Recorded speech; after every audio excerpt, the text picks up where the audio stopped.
Baiklah, saya Nisa Rahmayanti akan menjelaskan mengenai periode 1950-an.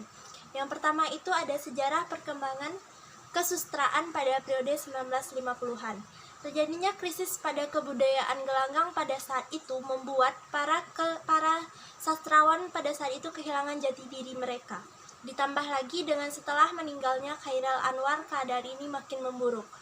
Hal pemicu lainnya adalah terjadinya krisis politik pada saat itu, terjadinya korupsi dan manipulasi politik yang mempengaruhi keberadaan sastra pada saat itu. Pada 1952, di Jakarta diadakan sebuah simposium yang bertemakan kesulitan-kesulitan zaman peralihan sekarang, yang diikuti oleh kebudayaan seperti kebudayaan gelanggang, Lekra, Liga Kompas, Pen Klub Indonesia, dan Pujangga Baru.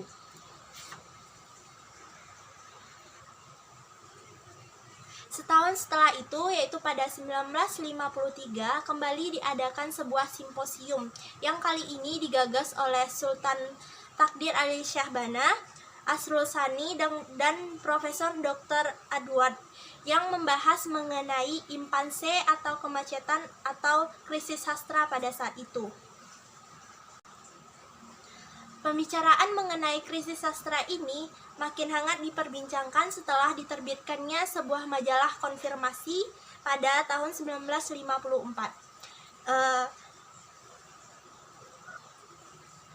Sojatmoko juga menuliskan sebuah esai yang berisikan mengenai krisis sastra pada saat itu.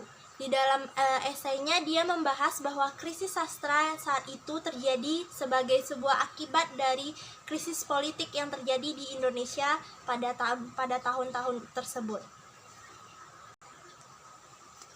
Selanjutnya materi mengenai sastra majalah.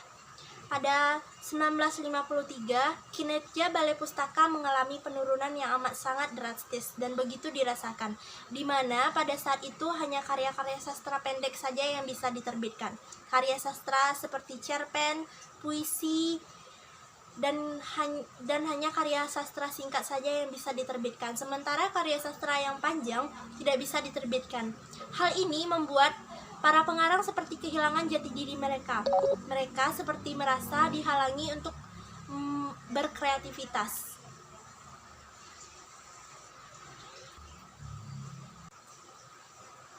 Keadaan seperti ini menimbulkan sebuah istilah, yaitu sastra majalah yang pertama kali dipopulerkan oleh Nugroho Noto Susanto dalam tulisannya, yaitu Situasi 1945. Yang diterbitkan dalam koran Kompas. Beliau mengatakan bahwa pengarang pada saat itu seperti terkekang, tidak bisa menuangkan karya sastra mereka dan karya-karya mereka, dikarenakan pada saat itu penerbit masih dikuasai oleh angkatan 1945, sehingga mereka menilai bahwa majalah kurang memperhatikan karya sastra pada saat itu. Materi selanjutnya mengenai pengarang dan karya sastra angkatan 1950-an. Yang pertama itu ada Pramoedya Ananta Thoer, karyanya seperti Keluarga Gedelia, Percikan Reformasi, Cerita dari Jakarta, dan Bukan Pasar Malam. Selanjutnya ada Aan Nafis, karya-karyanya seperti Robohnya Surau Kami, Hujan Panas, Belenggu, Kemarau. Selanjutnya ada W.S. Rendra, karya-karyanya seperti Empat Kumpulan Saja, Ia Sudah Bertualang, Balada Orang-Orang Tercinta. Selanjutnya yaitu ada N. Hadini. N. Hadini karya-karyanya seperti Dua Dunia dan Namaku Hiroko. Selanjutnya ada Labarka. Yang kelima ada Mukhtar Lubis, karya-karyanya seperti Tak Ada Hari Esok, Jalan Tak Ada Ujungnya, Tanah Gersang, Ya, selanjutnya ada tokoh dari Nugroho Noto Susanto, karya-karyanya seperti Hujan Kepagian, Rasa Sayange, dan Tiga Kota. Yang terakhir itu ada dari Trijon Sasnojowono, karya-karyanya seperti Angin Laut, Di Medan Perang, dan lain-lainnya. Yang materi selanjutnya yaitu karakteristik karya sastra angkatan 1950-an. Sebelumnya saya ingin menjelaskan bahwa karya sastra pada angkatan ini tidak begitu banyak perbedaannya antara angkatan 45 dengan angkatan 50-an. Namun ada beberapa yang bisa kita tarik kesimpulannya, yaitu yang pertama dari segi puisi, dari segi karya puisi, gaya bahasa karya sastra angkatan 50 lebih kelihatan epik dan gayanya itu lebih kelihatan epik daripada angkatan 45. Gaya bahasa ini berlaku untuk berbagai jenis karya sastra seperti puisi, cerita rakyat, dan legenda. Selanjutnya itu gaya bahasa karya sastra angkatan 50-an itu mulai berkembang, yaitu di mana adanya gambaran suasana muram karena gambaran suasana muram dari cerita dikarenakan ada perdebatan. Selanjutnya itu mengangkat cerita-cerita dari lingkungan sekitarnya atau lingkungan sosial. Biasanya diambil mengenai masalah-masalah sosial seperti kemiskinan, pengangguran, dan berbagai masalah yang dekat dengan kehidupan nyata rakyat pada saat itu. Kemudian dari segi prosa, angkatan 50-an itu yang pertama tidak terdapat sisipan cerita sehingga alurnya kelihatan padat. Yang kedua itu ceritanya diangkat mengenai cerita perang. Yang ketiga menggambarkan tentang kehidupan masyarakat sehari-hari.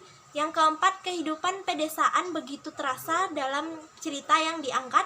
Yang kelima, banyak sekali mengemukakan tentang pertentangan politik. Materi selanjutnya mengenai perbedaan antara karya sastra angkatan 45 dengan periode 1950-an.